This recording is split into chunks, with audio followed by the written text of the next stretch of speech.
باتیں تھی. ایک تو بہت زیادہ موٹا تھا, کہتے ہیں کہ ہماری ٹانگ اور اس کا بازو برابر تھے. دوسری بات یہ تھی کہ وہ آدمی دیو ہیکل تھا اور باندھا ہوا تھا, ہاتھوں سے بھی باندھا ہوا تھا, پاؤں سے بھی باندھا ہوا تھا. دلچسپی سے سنو, وہ سینے سے بھی باندھا ہوا تھا. یہ دو باتیں اس کے اندر تھی.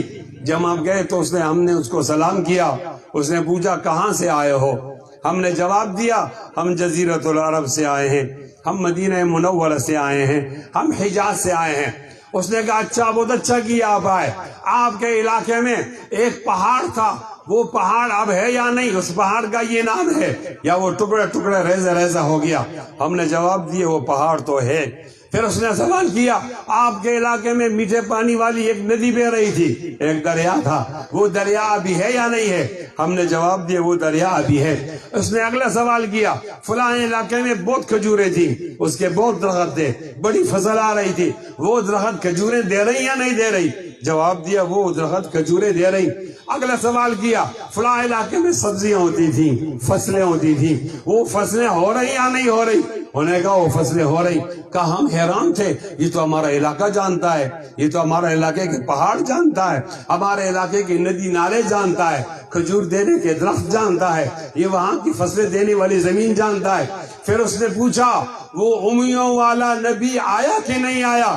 مراد نبی کریم بولو صلی اللہ علیہ وسلم. وہ امیوں والا نبی, جاہلوں جٹوں کے اندر ان پڑھوں میں جو نبی پیدا ہوا, وہ نبی آیا ہے یا نہیں آیا؟ ہم نے جواب دیا وہ تو آ گیا ہے, وہ تو آ گیا ہے. اس نے پھر پوچھا لوگوں نے کیا سلوک کیا اس کے ساتھ؟ لوگوں نے جواب دیا شروع میں تو بہت مخالفت تھی, بعد میں مخالفت ختم ہو گئی, اب ہر جگہ اس کی تعریف ہونے لگی ہے, لوگ ایمان لانے لگے ہیں. کہا اچھا کہاں تک اس کی بات پہنچی؟ کہا جزیرۃ العرب تک اس کی بات پہنچی.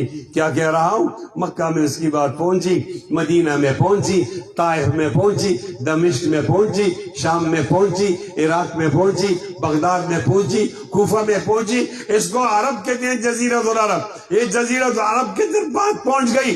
اب وہ جواب دینے لگا, ہم بہت حیران ہوئے. کہا لوگوں نے اچھا کیا کہ امیوں کے نبی پر ایمان لائے, یہ ان کے لیے اچھا ہے.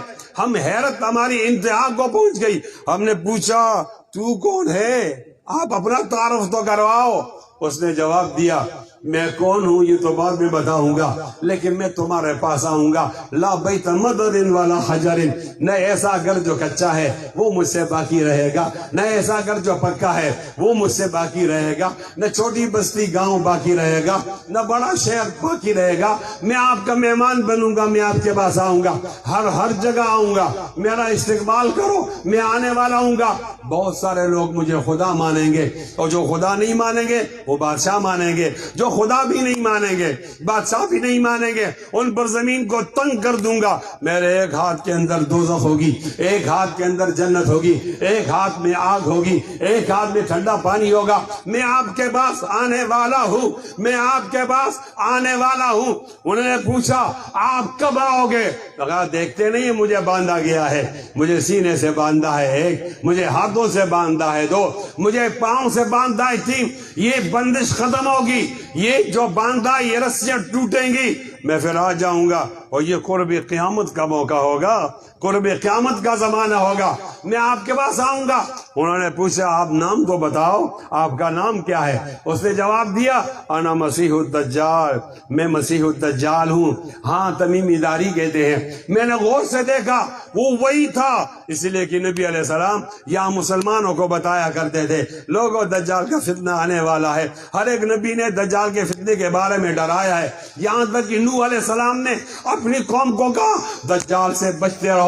میں بھی آپ کو ڈراتا ہوں, دجال آئے گا, آپ میں سے جو لوگ وہاں زندہ ہو تو اس کی آگ کو جنت سمجھو اور اس کے پانی کو دوزخ سمجھو, وہاں آگ میں کود جاؤ, انشاءاللہ آپ کے مزے ہوں گے. نبی علیہ السلام یہ کہتے رہے, اور علامت یہ بتائی کہ اس کے ماتھے پر کافر لکھا ہوگا. ایک علامت یہ ہے کہ وہ لمبا تڑنگا ہوگا, ایک علامت یہ ہے کہ اس کی ایک آنکھ کانی ہوگی. دجال کا واقعہ بتا دیا, حدیث سے ثابت کر دیا دجال ہے, دجال پہلے سے موجود ہے, یہ آئے گا اب یہی ایمان بنانا چاہیے، عقیدہ یہی بنانا چاہیے۔ کہنے کا مطلب کیا؟ آج فلسطین کے حق میں ریلی ہو رہی ہے، میں دجال کا نام لے رہا ہوں، میرا طرز استدلال تو دیکھیے، میری دلیل کو دیکھیے۔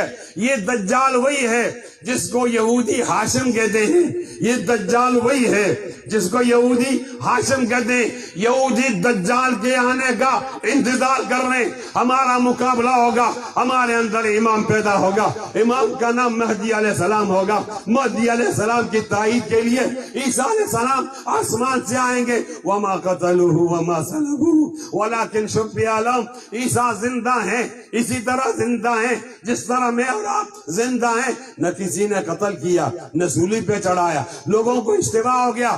عیسائی کہتا ہے عیسیٰ مر گیا، اس لیے وہ ٹائی پہنتا ہے، صلیب کا نشان لگاتا ہے، ہمارا نبی مر گیا ہے۔ ہم بہت زیادہ غمزدہ ہیں، ہم کہتے ہیں قرآن کہتا ہے نبی نہیں مارا، آپ نے ان کی شکل میں ایک اور آدمی کو مار دیا ہے، وہ تو عیسیٰ نہیں ہے، عیسیٰ کو اللہ نے اٹھا دیا، بل رفعہ اللہ الیہ۔ قرآن کے جملے پر ایمان ہے ہمارا، مفہوم پر ہمارا ایمان ہے، آیت پر ایمان ہے، لفظ پر ایمان ہے، سورہ پر ایمان ہے، آیتوں پر ایمان ہے، پارے پر ایمان ہے۔ ما بین ضفتین کلام اللہ، دو گتوں کے درمیان جو قرآن مجید ہے، یہ جو کچھ کر رہا ہے رب ہم ایمان لانے والے ہیں۔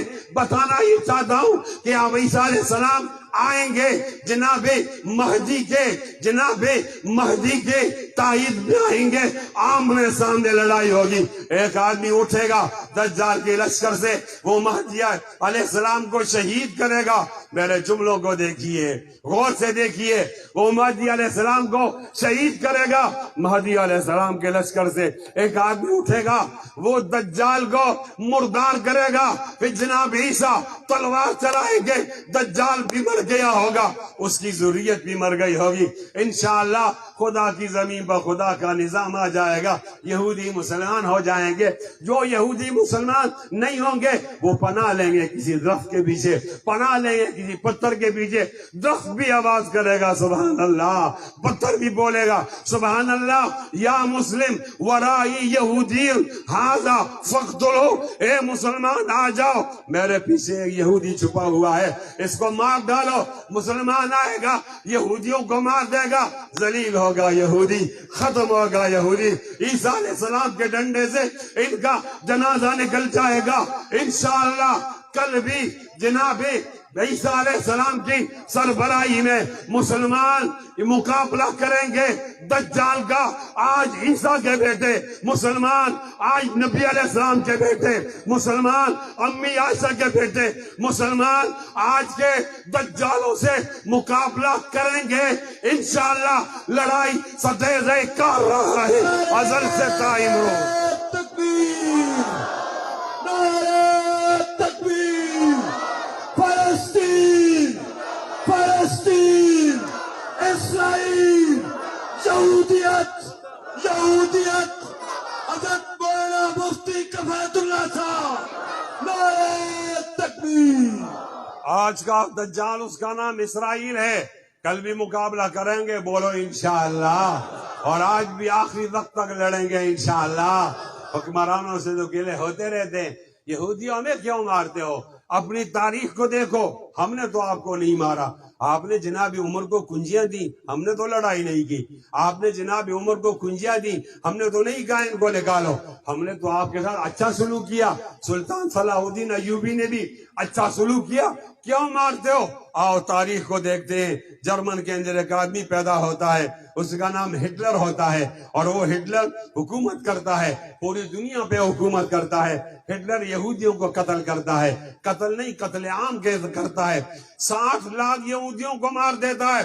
ہٹلر سے پوچھا جاتا ہے یہودیوں کو کیوں مارتے ہو؟ وہ جواب دیتا ہے یہ امن کے بھی دشمن ہیں، یہ معیشت کے بھی دشمن ہیں، یہ میرے ملک میں معیشت کو پھلتا پھولتا نہیں دیکھ سکتے، امن کو قائم نہیں دے سکتے، اس لیے ماروں۔ کتنا مارا؟ 60 لاکھ کی تعداد میں مارا۔ کہا جاتا ہے اس میں 15 لاکھ بچے تھے، 15 لاکھ بچے تھے،